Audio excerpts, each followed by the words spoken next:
Welcome back to கலி cricketer. Match எங்கே போச்சு? அதுக்கு முன்னாடி கப்பில் ஆர்சிபி பேரை எழுதுறான்னு சொல்லி ஃபேன்ஸ் எல்லாம் கொண்டாடிட்டு இருக்காங்கங்க.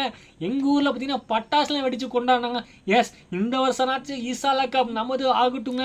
கிங் கோலி, ரஜத் பட்டிதார் டாஸை மட்டும் தான் போட்டார்னு சொல்ல முடியும். மற்றபடி கேப்டன்சி கிங் கோலி யாருன்னு காட்டிடுங்க. ஒரு அக்ரஷன் வந்து இந்த மாதிரி அக்ரஷனை பார்த்து ரொம்ப ரொம்ப நாளாச்சுன்னு சொல்லலாம். பட் ஒரே ஒரு வருத்தம் என்னன்னா, இந்த அக்ரஷன் நம்ம டெஸ்ட்டில் மிஸ் பண்ணுவோம். அதை பற்றி அதுக்கப்புறம் பேசுவோம். இந்த மேட்ச் எங்கே போச்சு? மேட்ச் ஆரம்பிக்கவே இல்லைங்க. அப்புறம் எப்படிங்க ஹேசல்வுட், புவனேஸ்வர் குமார், யாஸ் தயால், சுயா சர்மான்னு சொல்லிட்டு பஞ்சாப்பை பஞ்சாக்கி பறக்க விட்டுட்டாங்க. எஸ், பிரப்சிங்கும் பிரியான்ஸ் ஆடியோ வந்தாங்க. பட் அவங்களால ஆட முடியல. இங்கிலீஷ் வந்தார், புறவச்சு நல்லா ஆடணும் பார்த்தோம். அவராலையும் சொல்லிக்க முடியல. கேப்டன் ஸ்ரேயஸ் ஐயர் வந்ததும் தெரில, போனதும் தெரில. மேகல் வதேரா நல்லா ஆடுவார்னு பார்த்தா அவர் இன்சைடேஜ் பட்டி போல்ட் ஆவார். சசாங் சிங் அவர் கிங்காக இருப்பார்னு பார்த்தோம். பட் அவரும் இந்த மேட்சை சொதப்பிட்டாருங்க. மார்க்கஸ் டோனிஸ் அங்கங்கே அடித்தார். பட் பெருசாக ரன்னு வரலையேங்க. 101 ரன்னை வச்சுக்கிட்டு ஒரு குவாலிஃபை மேட்ச்சில் எப்படிங்க டிஃபெண்ட் பண்ண முடியும்? எஸ், முலான்பூரில் இதே பஞ்சாப் வந்து 111 அடித்து கொல்கத்தாவை 89 சுருட்டி இருந்தாங்க. பட் இது கொல்கத்தா கிடையாதுங்க. இது Bangalore Royal Challenger Bangalore RCB.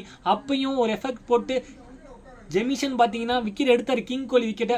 But அது பெருசாக செயல்படலைங்க. ஃபீல் சால்ட் இந்த விக்கெட் விட்ட மூமெண்ட்டே பிரேக் பண்ணக்கூடாதுன்னு சொல்லிட்டு டப்பு டுப்புன்னு அடித்தாங்க. 10 ஓவர்லேயே மேட்சை முடிச்சு போயிட்டாங்க. அவங்க இந்த வந்து 2 8க்காகலாம் போகலங்க. ஆக்சுவலாக இந்த மேட்சை நம்ம முடிச்சிடணும், அவங்களுக்கு சான்ஸே கொடுக்கக்கூடாது, சான்ஸ் கொடுத்தா தானே அவங்க வருவாங்கன்னு சொல்லிட்டு பிளான் பண்ணி முடித்த மாதிரி இருந்துச்சு. யூஹி செஹலை மிஸ் பண்ணுவாங்களா பஞ்சாப்? ஏன்னா கேகேஆர் நடந்த மேட்ச்சில் அவர் தாங்க பக்காவாக போட்டு 4 விக்கெட் எடுத்தாங்க. போன மேட்ச்சு கூட ஸ்ரேஷர் என்ன சொல்லியிருந்தாங்க, யூஹி செஹல் ஃபிட்டாக இருக்காரு, அவர் டீமில் ஆடுவார்னு சொல்லியிருந்தாங்க. பட் யூஹி செஹல் இருந்தால் மேட்ச் மாறியிருக்கலாம்னு நான் நினைக்கிறேன். ஏன்னா ஸ்பின்னர் ட்ராக்ல வந்து சுயா சர்மாவே 3 விக்கெட் எடுத்தார். அப்படி இருக்கும்போது யூஹி செஹலும் எடுத்துருப்பாருங்க. அவங்களுக்கு ஸ்டார்டாக கிங் கோலியே தகர்த்துட்டாங்க. இந்த ஒரு 100-150 கிங் கோலி நின்று மேட்ச்சை முடிப்பார். அவரே ஜெமிஷன் எடுத்துட்டார். பட் ஃபீல் சால்ட்டு கிரெடிட் கொடுத்தே ஆகணுங்க. நீங்கள் எந்த அளவு ஹேசல்வுட்டுக்கும் புவனேஸ்வர் குமாருக்கும் யாஸ்தியாலுக்கும் சுயா சர்மாவுக்கும் கிரெடிட் கொடுப்பீங்களே, அதே அளவுக்கு ஃபீல் சால்ட்டில் கொடுக்கணும். நீங்கள் சொல்லலாம் 102 ரன் தானே சத்தாப்பா அடிச்சலான்ட்டு. பட் அந்த ஸ்டார்ட், அந்த மூமெண்ட்டு தேவைங்க. அந்த மூமெண்ட்டை கிரியேட் பண்ணி கொடுத்தாரு ஃபீல் சால்ட். ஹேசல்வுட் வந்ததுக்கப்புறம் ஆர்சிபி பவுலிங் ஒரு விரித்தனமான இதில் இருக்குங்க. என்ன சொல்கிறதுன்னு தெரியல. பழைய ஆஸ்திரேலியன் டீமில் கில்லப்ஸி, பிரிட்லி, மெக்கார்க்குன்னு சொல்லிட்டு ஒரு படையாக இருக்க மாதிரி ஆர்சிபிக்கு ஹேசல்வுட் வந்தால் என்ன நடக்குதுன்னே தெரில. அது தாங்க பண்ணாங்க.